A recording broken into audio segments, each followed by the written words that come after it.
Sallallahu Alaihi Wasallam, he didn't defend Islam. He didn't defend Islam from the attacks they were given. In fact, what you find, what did he do?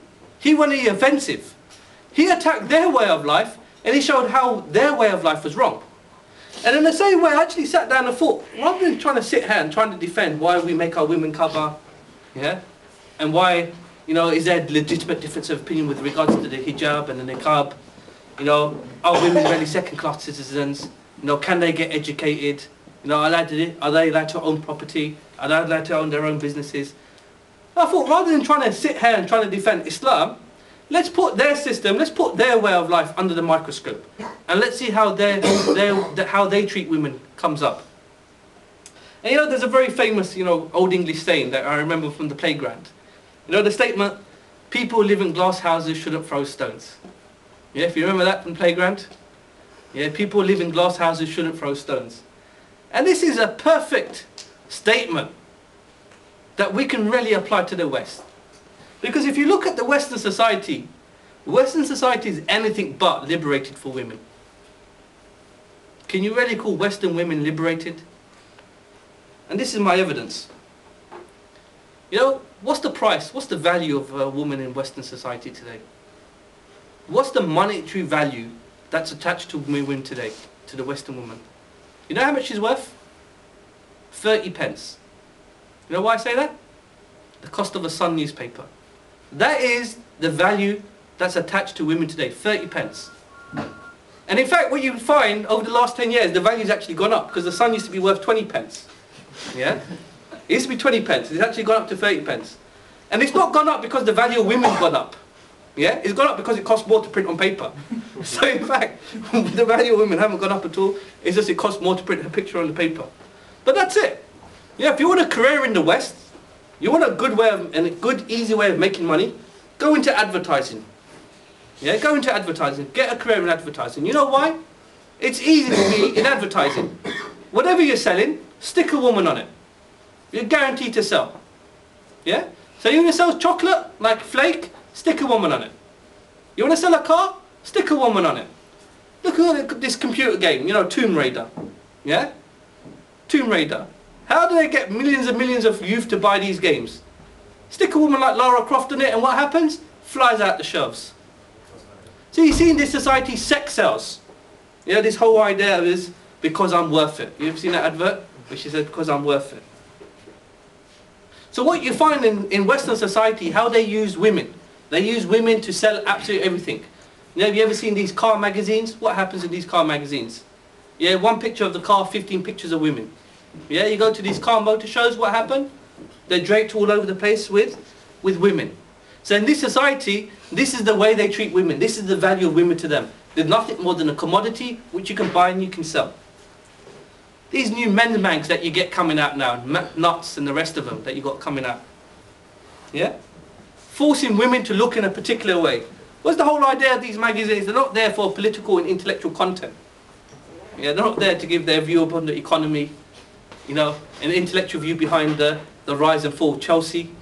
How Chelsea's economic fortune will vary in the stock markets and the rest of it. No, what they're there for? They're to sell and expose women, isn't it? They're to sell pictures of women. And so what you're finding is that now there's this image that's been created about women in society. That women are being forced to look and behave in a particular way. And this is what they call the rise of the eating disorders in the UK. So let's run a quick search on the eating disorders and see what they've come out with. And they're basically saying that, there's one survey that was done. And they said 25% of young women were not happy with their weight. 25% of women in society are unhappy with their weight. 20% of women are either on a diet all or most of the time. Yeah, 20% of women are on a diet all or most of their time. Here's a real telling statistic now. 55% of men rate looks as the most important thing in a woman. Yeah? They accuse men of being, one-track minded, Muslim men being one-track minded, and that we cover up our women because, we can't think of them any other way. But here they go, 55% of men rate looks as the most important thing in a woman. And what percentage do you think rated intelligence? 1%. Only 1% of men actually thought that intelligence was the most important factor in a woman. 22% of women stay at home because they don't feel good enough, they don't feel like they're good looking enough to go out in society. So they don't even go out. 61% feel inadequate because of the media's perception of what an ideal woman looks like. 61% of the women. So this is all as a result of what? The exploitation and the sexualization of women in society. What else can we look at in Western society? The so-called bastion of freedoms and liberty of women. Sexually transmitted diseases. Yeah, the latest report said chlamydia has increased by 90%. Genital herpes has increased by 42% over the past few years. Yeah? Sexual promiscuity in society. The Sunday Times done an article in November 2008. And the headline of the article was, Britain's the top of the casual sex league. And they actually got a casual sex league. Yeah, and they said Britain comes top the casual sex league. And it says the British are more likely than any other nation to have stolen their partner off another relationship. Yeah?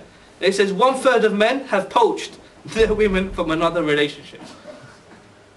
Subhanallah. This is Western society. This is freedom and democracy.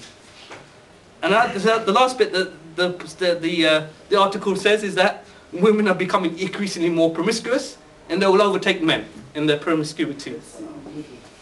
So what you find is that because of this so-called liberation of women, what's happening? Breakdown of families, breakdown of relationships.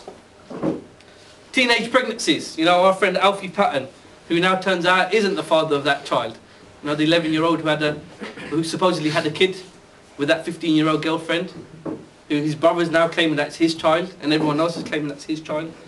But, so you got teenage pregnancies on the rise, and again, Britain has one of the highest rates of teenage pregnancies.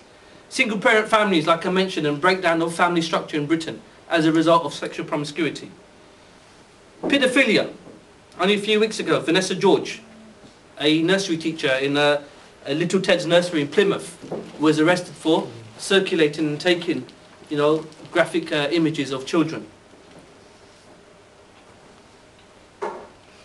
And they talk about this equality. You know, they always talk about how women are equal in society.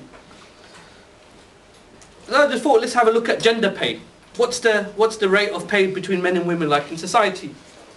And there's one article and it says women working full-time in the financial sector earn 55% less than a man would. Yeah? And they're the people who come along and they say that how we are equal in society, we pay men and women exactly the same rate. And what does it say here? Women in the financial sector get paid 55% less than men. The point I'm trying to make here is that they turn around and accuse us of doing all these things to women. Yeah? Look at their own goddamn society. Look how they treat their women. And they have the cheek to turn around and accuse us of being oppressive. So anyone who comes to me and say that I oppress our women, you know, let's just say, you know, like I said in the beginning, you know, those who live in glass houses shouldn't throw stones. Take a look at your own society before you start pointing the fingers and accusing Muslims of oppressing women. Take a look at how you treat your women before you start turning around and accuse us how we treat our women. Take a look at the rate of sexual promiscuity and eating disorders and sexually transmitted diseases before you talk about how we sanctify the love between man and women in a case of marriage. You know, how dare they turn around and accuse us of oppressing women when they do the very same thing in their own society? So that's the first part I wanted to make, is just talking about this issue about they have got no right to accuse us as Muslims of oppressing women. So how do you understand some of these issues with regards to the attacks they placed upon Islam? Number one, we need to understand the difference between culture and Islam. Because many of the things they actually attack today are not actually Islamic. They're actually cultural things that Muslims practice that have got absolutely no relevance and got no evidence from Islam at all. So things like, you know, how the women need to pay dowry, yeah?